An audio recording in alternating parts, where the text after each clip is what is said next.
Sejumlah massa pengemudi transportasi online menggelar demo di depan gedung DPR RI Jakarta. Mereka menuntut penyesuaian tarif serta kebijakan transportasi online di tengah kenaikan harga BBM.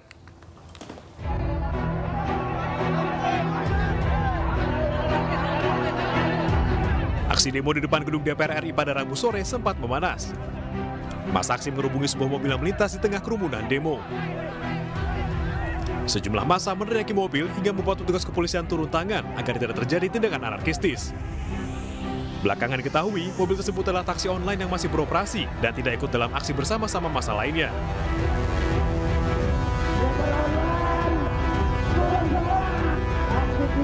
Aksi di depan gedung DPR ini digelar oleh massa yang mengatasnamakan koalisi driver online. Selain berorasi, massa juga melayangkan protes sambil berjoget dangdut menunggu 11 perwakilan mereka yang sedang menemui anggota DPR. Massa juga sempat menyalakan flare pada siang harinya sembari terus berorasi. Mereka menuntut pengurangan potongan 20% yang ditetapkan aplikator di tengah kenaikan harga BBM.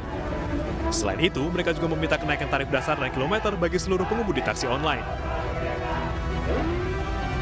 Lalu lintas Jalan Gatot Subroto depan DPR masih bisa dilalui selama jalannya aksi. Meski demikian, ada satu lajur yang digunakan para massa pengemudi online memarkirkan mobil. Pemirsa, gelombang aksi unjuk rasa menolak kenaikan harga BBM bersubsidi masih terus mengalir. Aksi demo ribuan buruh dan mahasiswa di berbagai daerah bahkan diwarnai kericuhan.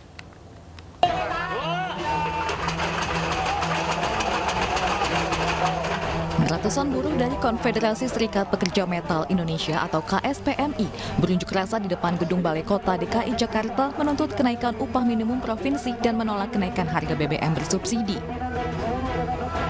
Massa memblokade Jalan Medan Merdeka Selatan Gambir, Jakarta Pusat dan memaksa untuk menemui langsung Gubernur DKI Jakarta Anies Baswedan. Dalam orasinya, buruh meminta UMP DKI Jakarta dinaikkan sebesar 13%. Buruh juga menolak kenaikan harga BBM yang dinilai menyengsarakan rakyat. Buruh mengancam akan menggelar aksi yang lebih besar jika tuntutan mereka tidak dikabulkan. Akibat aksi ini, lalu lintas sekitar lokasi mengalami kemacetan.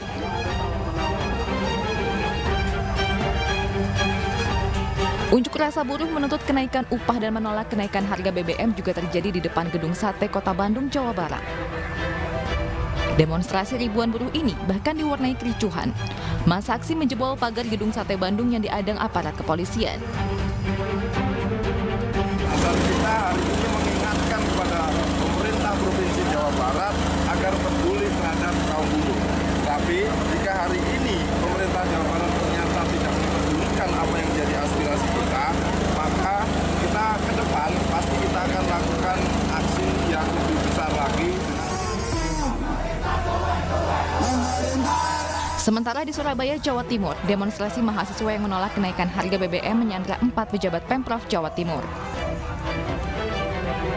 Keempat pejabat tersebut ditahan para mahasiswa di atas mobil komando. Mereka tidak diizinkan turun sampai Gubernur Jawa Timur Hovifah Indar Parawansa menemui mereka. Namun akhirnya demonstran ditemui staf Gubernur Jawa Timur.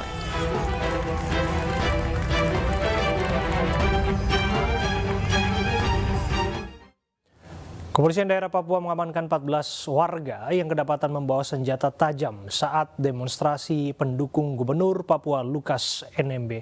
Sebelumnya demo digelar karena massa meminta Komisi Pemberantasan Korupsi segera mencabut status tersangka Lukas NMB dalam dugaan gratifikasi senilai 1 miliar rupiah.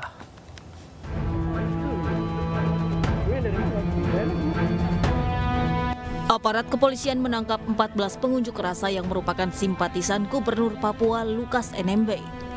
Sebanyak 14 orang yang diamankan dari 2 lokasi terpisah itu kedapatan membawa senjata tajam saat hendak mengikuti aksi demo Save Lukas NMB di Taman Imbi, Kota Jayapura. Kita dapati beberapa senjata tajam, baik itu dari badik, pisau lipat, kemudian ini ada pisau dapur, ada parang, ada kapak, ada busur dan panah, ada minuman keras, sampai bom molotov dan ketepel. Bahkan yang mengimbau untuk tidak melakukan aksi long march. Jadi kemarin kita evaluasi, long march tidak ada, tetapi ada konvoy. Dan itu semua dalam pengawalan. Kita berterima kasih untuk itu. Ke depan tentunya kami mengevaluasi dengan Polri apa kekurangan yang kemarin, termasuk yang ada di depan kita ini. Sebelumnya ribuan massa dari Koalisi Rakyat Papua atau KRP menggelar aksi demonstrasi untuk mendukung Gubernur Papua Lukas NMB di Taman Imbi, Kota Jayapura, Papua. Massa aksi meminta Komisi Pemberantasan Korupsi segera mencabut status tersangka Lukas NMB dalam dugaan korupsi gratifikasi senilai 1 miliar rupiah.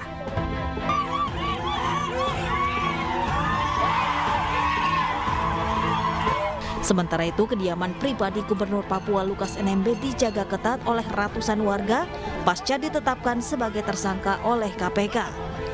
Massa berjaga di kediaman Lukas NMB di Koya Tengah, Distrik Muara Tami, Kota Jayapura, Papua. Bahkan massa melarang orang nomor 1 di Papua ini keluar rumah karena khawatir akan ditangkap oleh KPK. Pemirsa, Mahfud MD memastikan penetapan tersangka Gubernur Papua Lukas NMB oleh KPK bukanlah rekayasa politik. Dirinya meminta agar Lukas NMB mematuhi hukum.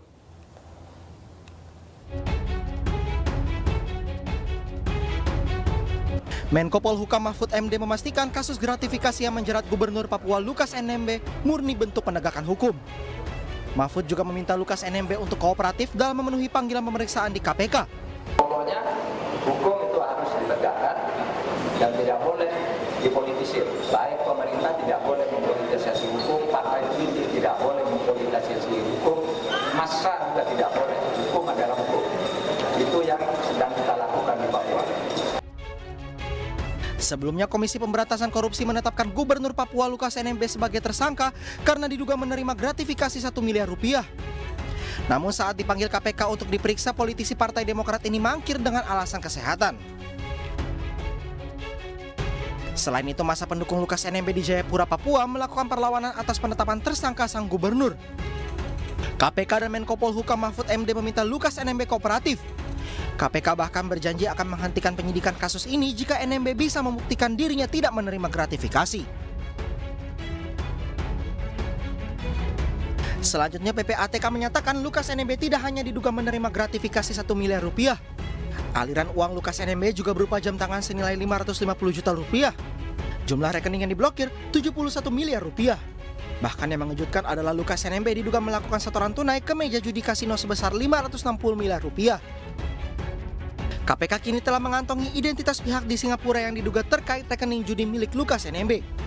Selanjutnya, pemanggilan ulang Lukas NMB ke gedung KPK dijadwalkan pekan depan. Dan pemirsa, untuk membahasnya sudah bergabung bersama kami melalui sambungan Zoom Aloysius Renwarin, kuasa hukum Gubernur Papua Lukas NMB.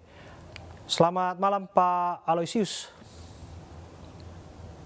Selamat malam Pak Abraham Sulawan. Iya, Pak Aloysius, kami penting untuk menginformasikan bahwa kami juga mengundang PPATK, namun dari pihak PPATK tidak merasa perlu lagi untuk berikan keterangan karena sudah ada keterangan yang disampaikan sebelumnya.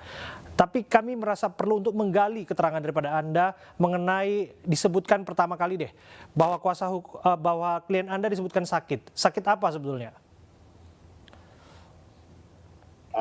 Beliau Pak Lukas NMB itu sudah stroke yang kedua kali.